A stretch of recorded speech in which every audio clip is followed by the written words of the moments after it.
Hello, kan subscribers te chibai vek ule. Voin chu hei ka program a full lem lawa. Chun hi ka ola. Tlai lam el chu ti tur ka neya. Chumirem cha ga chuan vai va kona ti lok tur ka neya. Kan lok don ani. Hei ka bike hi khal kha to khop mai start lok ari lo te. Ka khal tlem khop mai. Helai garasa ka manga kan nu te inani helai kan nu te nen kan nei ma kan nei ma pon kan lat vak lawa ti chuan ani lir thei dana ka manga ani noi ber hi tu na hel vai ba kona ka tan chu ka nga chumi pa chuan kan subscribers zom tak tak te min du sak tu te ho kha arem chuan thil mu nom deuh tur anga ni i petrol la an tam khop mai an ti chung te po chu karon fangkual zau mai thei ni ke hi mania wal beng ro ta kan thian pa manga ya khuan a thian pa nen petrol min reserve sak lau mai petrol hei kan nei lau mai a ta van nei khop mai an chunga ka lom manga ya te chunga bye bye kan kan chu lok tlan chu ka nga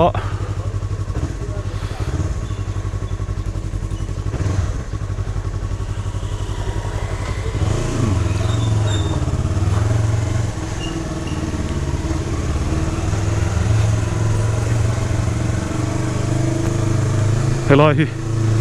kan in peng kha ni mai a helai thang hi helai hian chuk tur ani helai taka hian chuan helai hi khala south biak in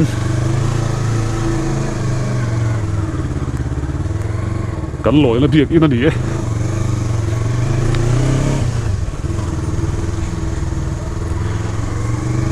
vai ba kona program kan ei loka program han tela thil ti tur kan ei loka chu ero chu karon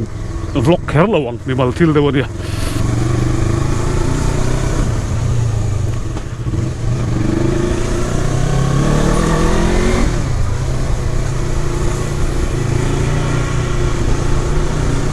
ka pai ki a ke thep nge po thalo wa ding rei thei lu tu wa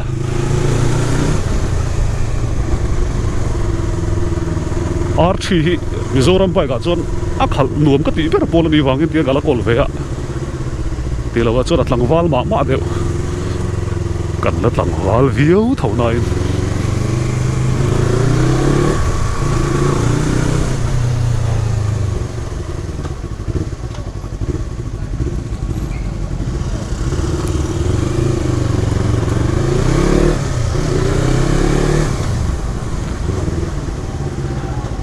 tlan na don lo wa tlan sak po ka tum lo hei glove po ka bun lo hian a hangin kai khal mai mai ni poin chu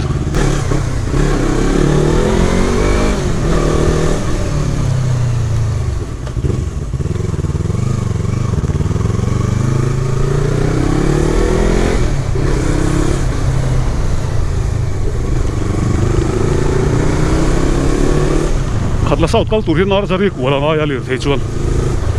tin mission veng thang lama to kal thei boka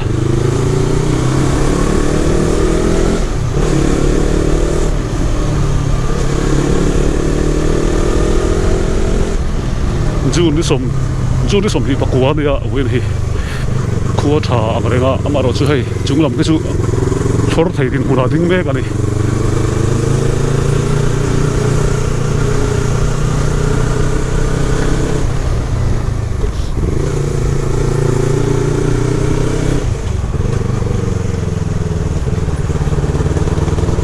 R3 hi chuan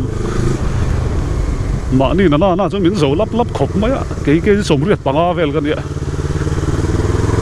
kong chou ul lewa po number 3 4 hian min pot thei vek tan na vak po ngai lo kal del zel mai ni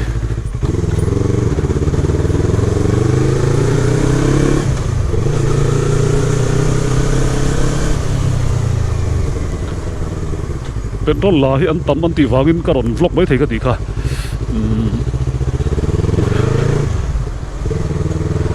kan soi du zo ka chu tuna hianin silchar tui lian wang te a lei min wang te pon yang oil lam hiram thlen thawak lawa kan sarkar hian ati dan hian thresel zoka oil te po kan ngei bik chuang mi lo ani ti hian petrol te poi kan ngei mi chuang lo wa maro zo wang ani mai tu la hian nimin pia zing khang em lo tho tan zing khani ka thia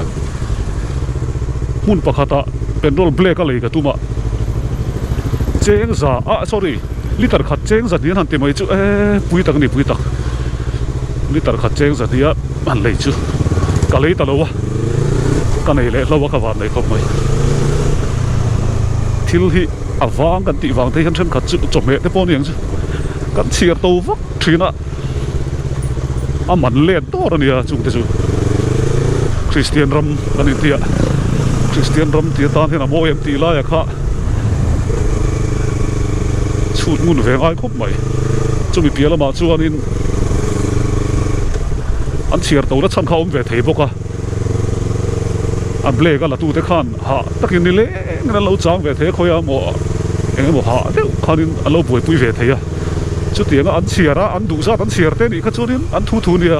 kan ba soi pha ko mo lo wa maro chu thil man hi chu control ang ai ni ti la hi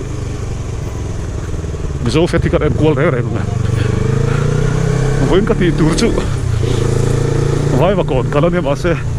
intan petrol pump karon phang kol don ani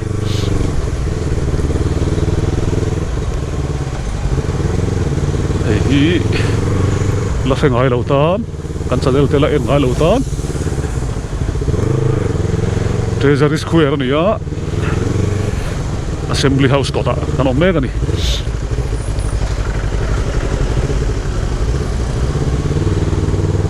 ka bike helmet thi ka soi le soi nu a tet deu wang hian ka lu hi lian nge mari ka selo ka microphone ta le ka hu hi en si cha maya sa da mu mang mai hian tong hi nga ya ein si chiang lak lo lu du ka hi Treasury Square ni hi Treasury Square bung chiang khop traffic jam la hian lo ti zo zo lan mai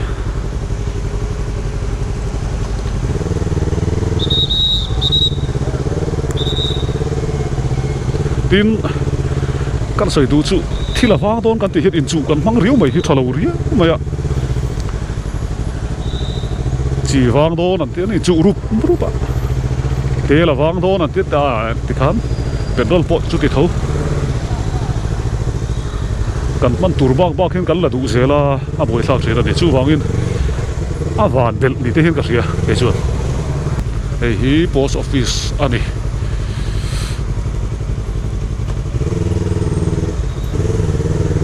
hey petrol lak tum chu oma hela hian an free sale ni do ni ma se so la so parmi ta ngai tia ko pona ngai ti bok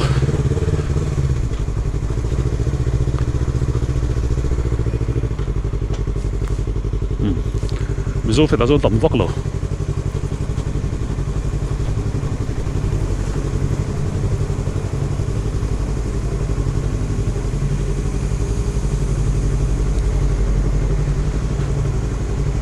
petrol dang sorry pam dang kalna an tlat ko le chim po chu petrol ka ui ve deu sia petrol van lai ma se kan ti lui sam mang ka bike hi ka va chu pui khat e ma ti exar ka la pui ve ni mai atlan kha lu tu ka tan kha lu tu a mu ra parang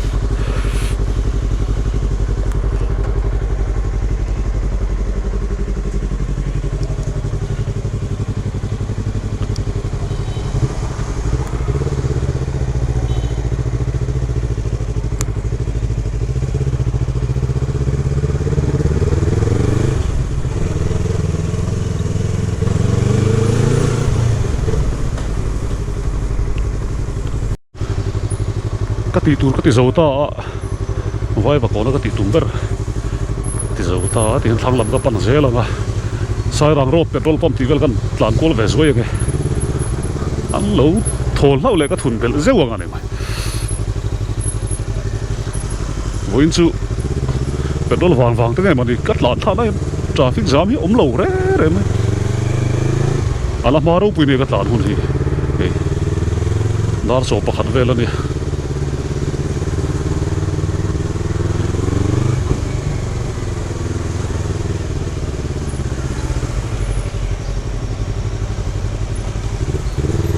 hun thar ve ka tlan thanga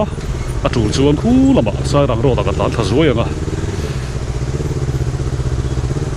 kan lot ti sala chu petrol la wang an ti wanga in tar lai vel ron en tir tur chu kan ni e berana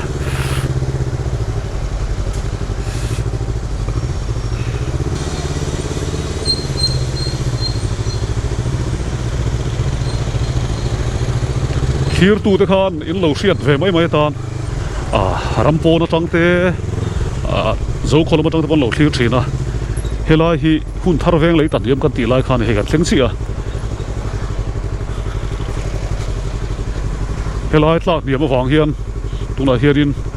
sarkarin chak takin hmalam eka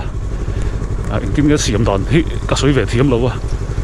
in lian pui ding thin ani helai hian hang te po kha chim ta a chim nan ta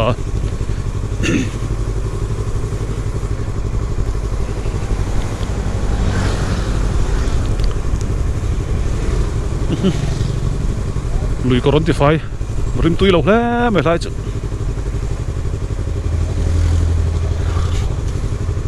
tak ngal ve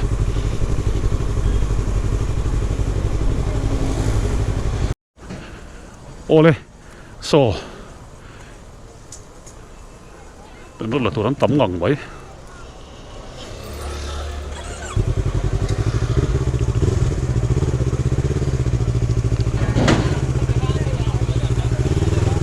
เฮลายฮีคอมพานีเพลงตักขันนี่อ่ะเป็นรถละตัวที่กันเอ็นซินลงไงทราฟิกจัมขี้ละมันจะตานโซชีพอลเลยอันต่ำลุตุอันต่ำลุตุขี้ลายเส้น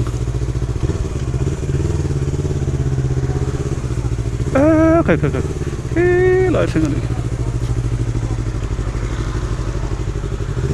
ก็เลยแต่อังเกจู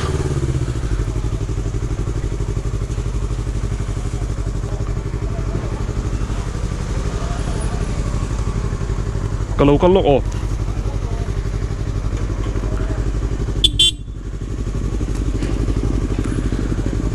ที่ไรเท่งก็กัลจวนดาร์กยังขาโต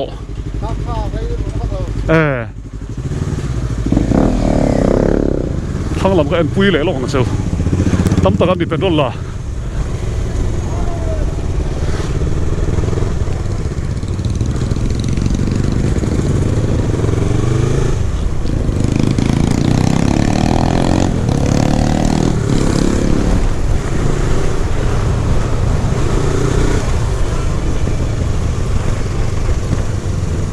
เฮ้ยจะน้องฟรีเซลเราดีไปละ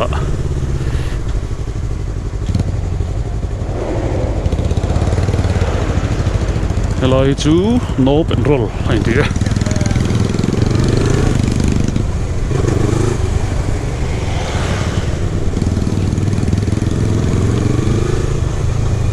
ใส่หลังโรดกับร้านทะลุกังใส่เลยใส่ดูก็ไปเอ็กซ์รันนี่ไปไหมที่เฮียก็ตลาดชัวปุ้ยน้อยแล้ววะ subscribers เต้นอะไรฟุงเต้นที่เท่านี้ไปบล็อกเตอร์รอนที่รถที่ก็มันบ็อกซี่แล้ววะทีนั้นอินในท้ายกันละสุดเร่งบ็อกซี่หุ่นอมเทเราให้เราให้เลยตัดเทียบชุดดิเราก็สวยเท่หินโดนโดนซุยไม่ต่อ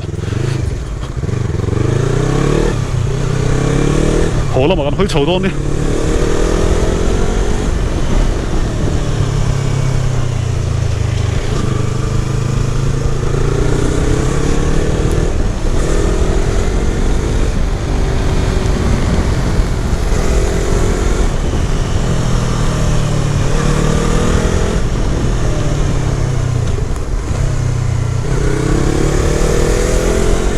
ก็ไปกันนุ่งโซ่คิดเทมแต่เล็กก็ขาลหนวดพวกเราจริงเขากระจงอะเราเทหินเลยนี่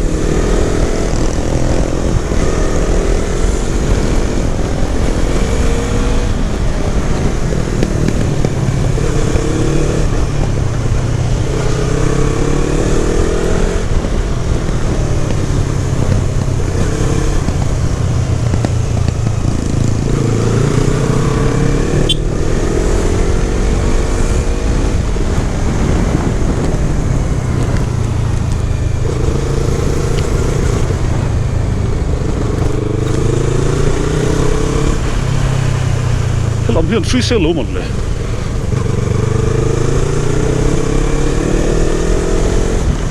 hiện right very much à no vetats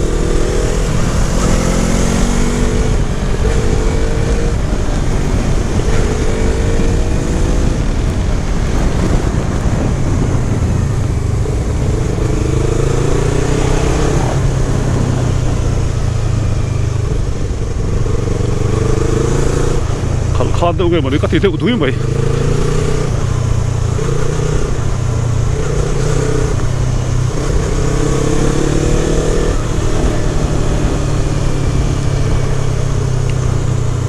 hello petrol pump à hiện free sale lâu này nè anh đi xí chuan nó sầu lẻ mày lại lên tầm view xin mà lại mà đi bộ ha petrol lần này lâu lắm sầu lẻ văng văng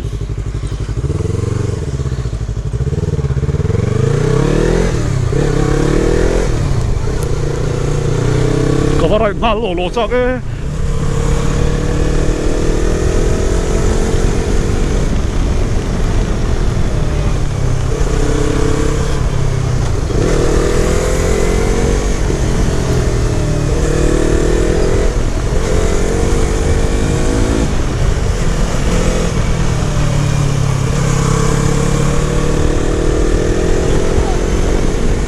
hiện bay cắn mỏ lên xuyên này mà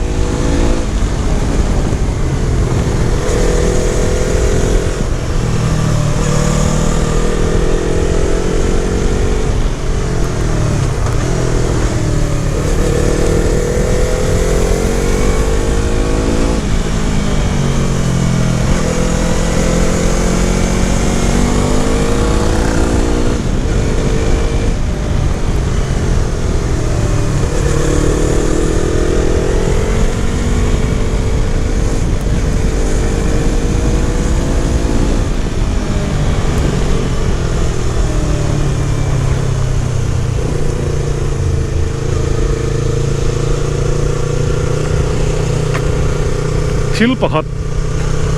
ka vai khal ka kon fi lo ka ti san hi thil dang an alo ni lo ka sei chu lok teng ka re chi tu ra khan ka tar mit ka vo thei hil tat ma full face ka khuma wangin ka khum lu don khan ka tar mit gara sa khan ka ta ka vo le nu khan ka lo vo le ka khum nu ka vo le ta si lo ni còn phi lâu cái tí trăng khang cái suộc mấy xí lâu à thì không cái khiêng lâu gần buôn thù ta nó bị cắn lâu vua lâu thù buổi sau em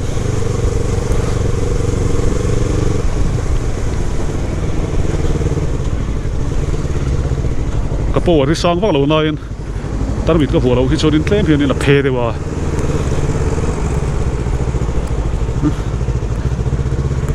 cái loại này lấy lần hiểm chưa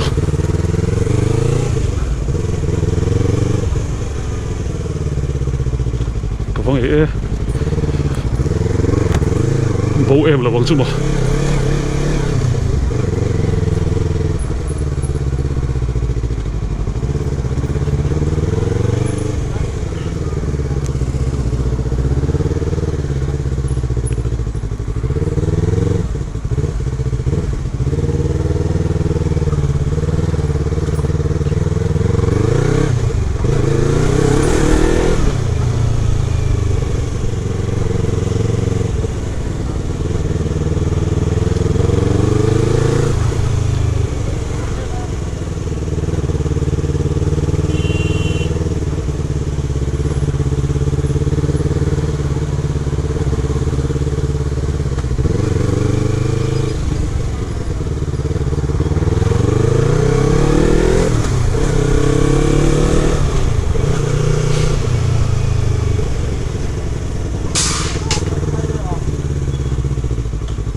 liệt thiệt là tầm vóc lâu đã sân phố hi cái đó lớn đẩy lộ hoàng phố này mới thấy ạ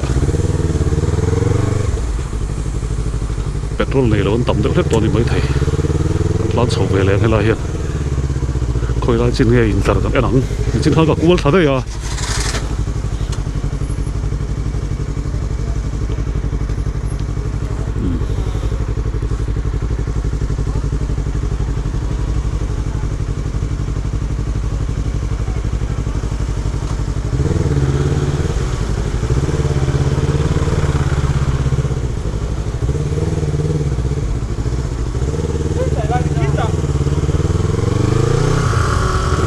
hi petrol la turin tlar zel ala ni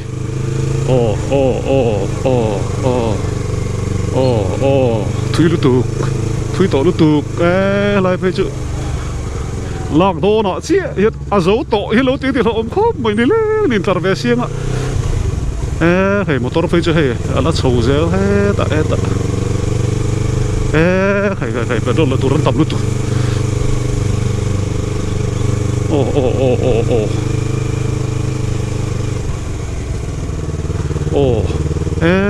thui ta cái thui ta hey bộ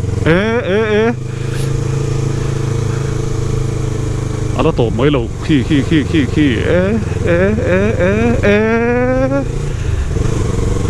ăn sấy uo đó nghe bụi ta khi ta bỏ lòng khi hay lại sinh gì đi lại thui ta cái gì lá dễ lắm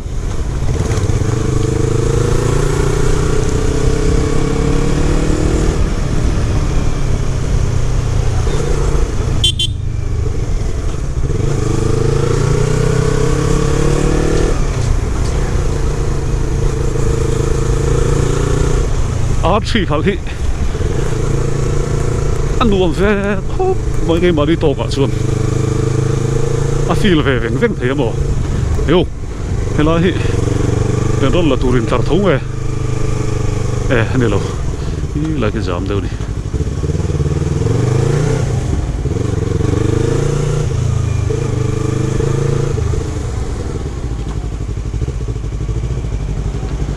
cái lũ sầu bùi dễ làm sao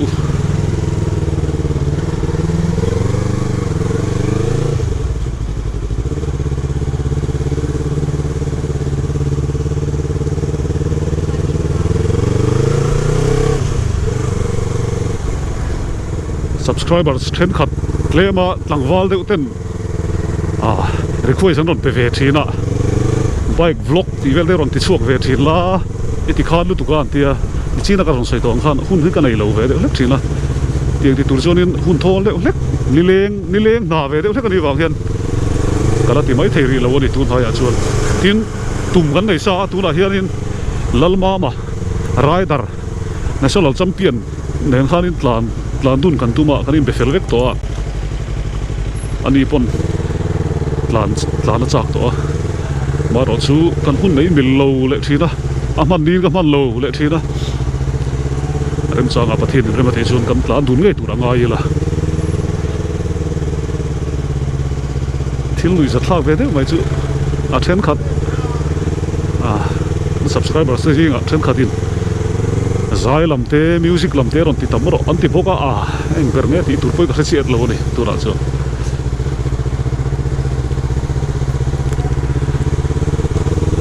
ari boy lam kan lo tui ve sia bike lam kan lo tui ve box sia photography te chu ezon na nia sai lo wila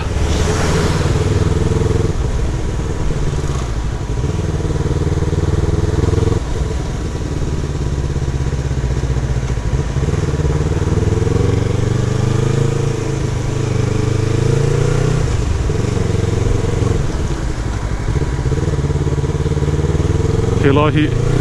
eden thar peng ani saltal li veng kan seng le chiat hian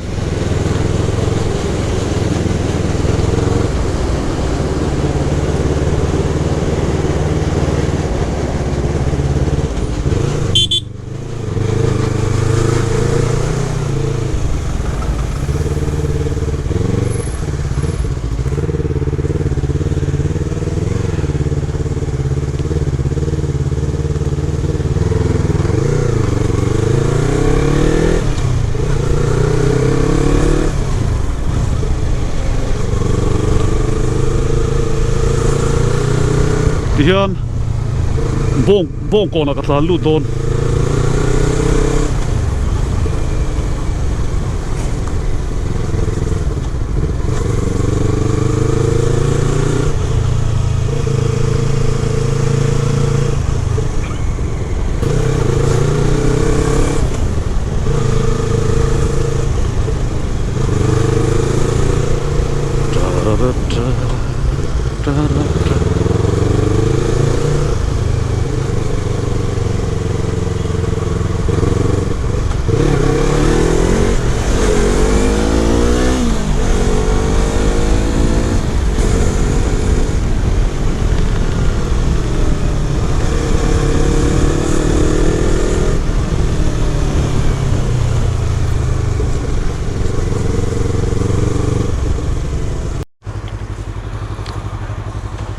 helai po hi petrol an nei lawa a chak chi ki ka uten ani wanga kal zoka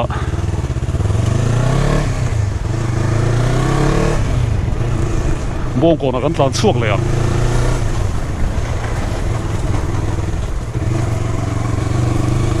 voi cho ai zol ka raun ve ni do ve mai pase Qatar mit vualai ka keng lo chu len chu an kon fi lo de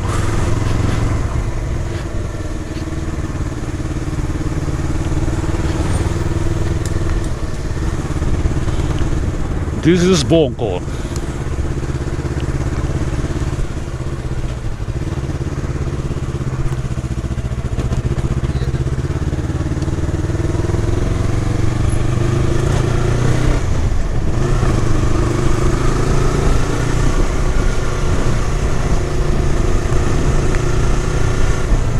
petrol van lai ani boka an soi le hei lir thei po wang de tat mai ka ngai bel nge po ka felo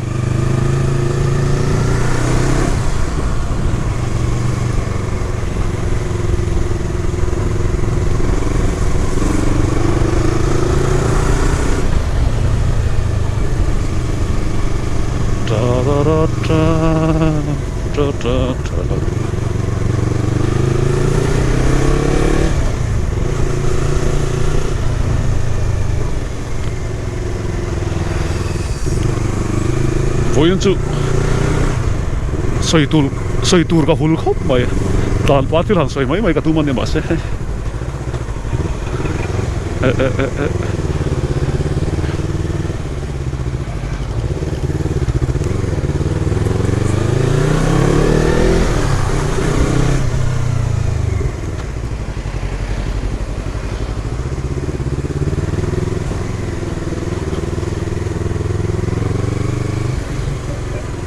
zo car bazaar kan ding lok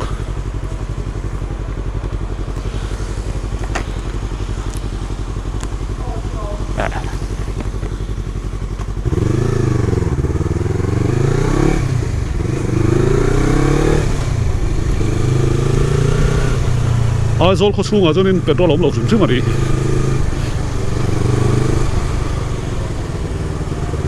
hian relo te ron theng vele mai anga in chu poi vak lo wila kan nei lo ero churin la nge chungai sia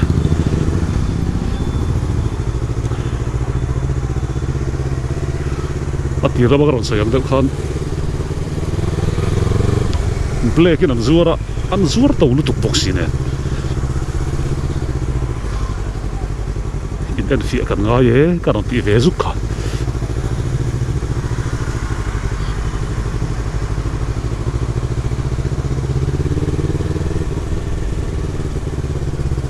lahil aram hun nord ania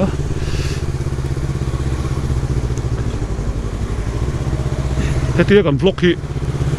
aizolla om thang le a chuak wak thang ta chonin a mulom wak lo mai thea maro chu khua tang te ram dang tang te chonin lo pu no ve mani thiana na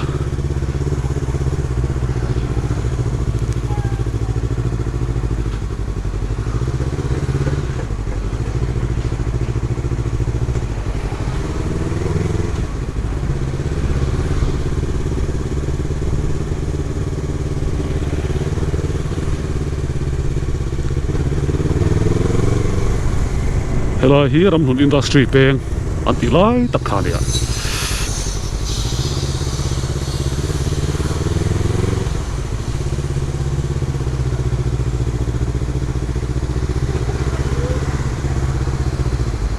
Yamaha hi kalok kadu sia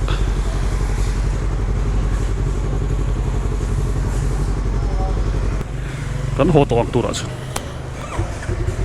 ho tak tak na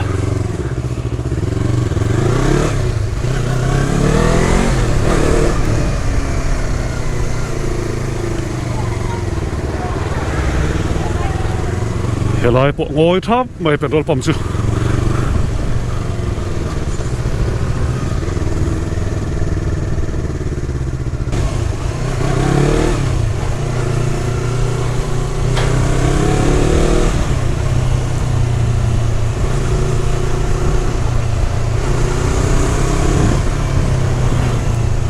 lockdown lai ang melo male re rui mai lai po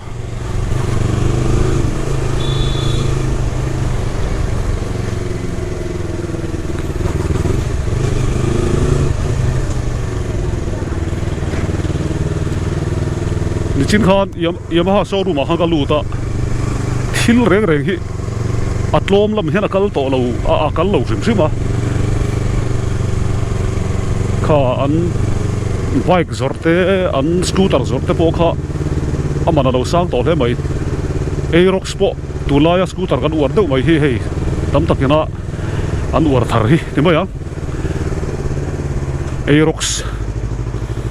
loko indam em kaman vele karo lenga ma heri a second hand hi anal hlom ani helai hi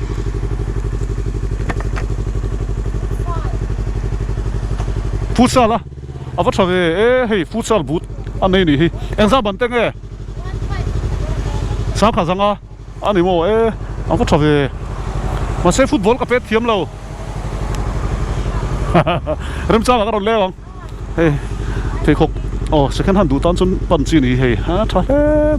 kan thian nu dor ani helai mi kan ta dor thina ke ri po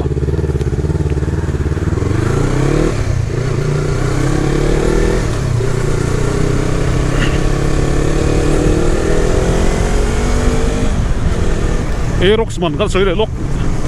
mani lok thama sa ma sale lok te kha chunin noi khat singa ve kha complete tu na chuanin kha an lo tar dana noi khat sing ruk le tle mari to sing chuang fe yana ma to tlat mai scooter kha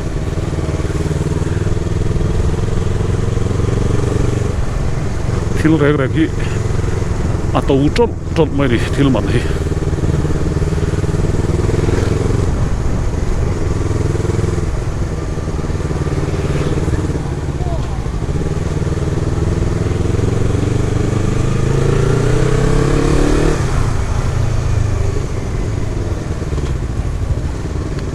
voin ka chuak tholeng boka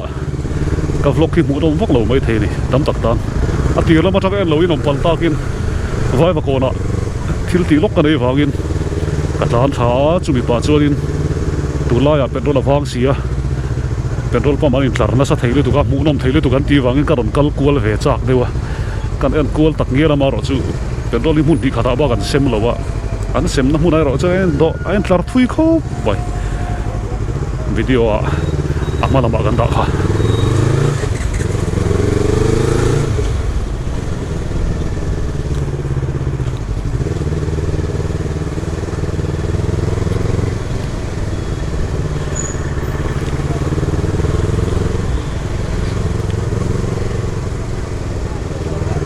chan mari kan tlan pel tran le don ta e veng ming han soi ve zau zau te tha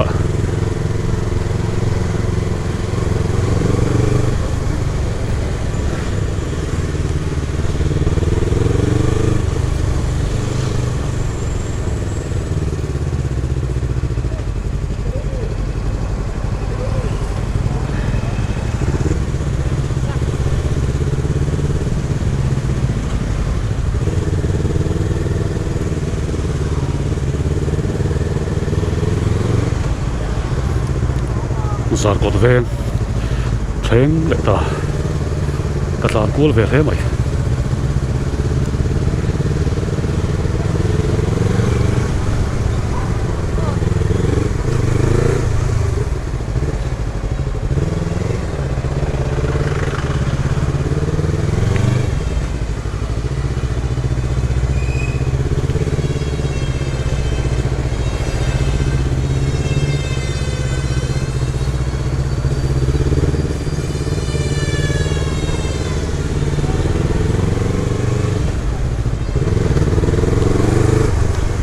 lir thei hi kan man na du kan man du na taka kan man hi chonin petrol hi lo he vak lem lo hi lo nia ni lem lo kan kal tum na pi na lir thei kan ken hian in alo hek mai mai zok hi ni a tu la kan man hi chonin alo hek chiang vak lo tam tak chu ke kan kal pe lo lu tu ga a rem na pia nga two wheeler alu thei to phot chun kan keng na meta ti chona hek lo thei lo wa tin khrisela pura lo tuar ve lo thei lo ri helai chon chawrualin dulkir kan tam khop mai tu lai nula te po hi then khat ti chu nula pel thade dulkir te hanom sina kalo ve mai thin ve phak ma ni su se ke kan kal tam lo wang te e le na cái sum to lo wang te ni tlang pui zela chu wangin ha u ke ini kal tam de wang u kan ti ni kan ti ke po ke su ka kal tam vak chu lo wa ma ro chu sar lak zau zau te ngai ve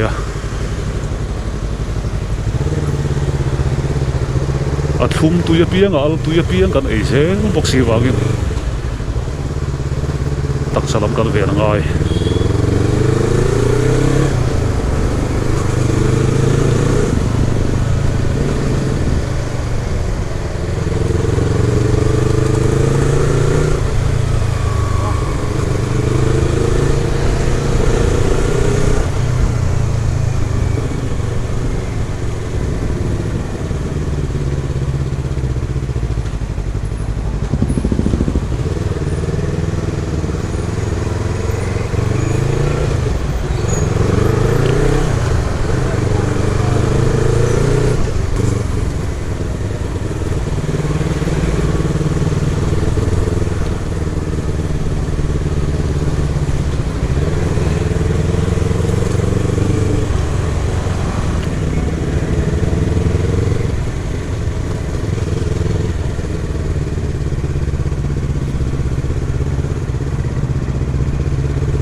hela hi tennis court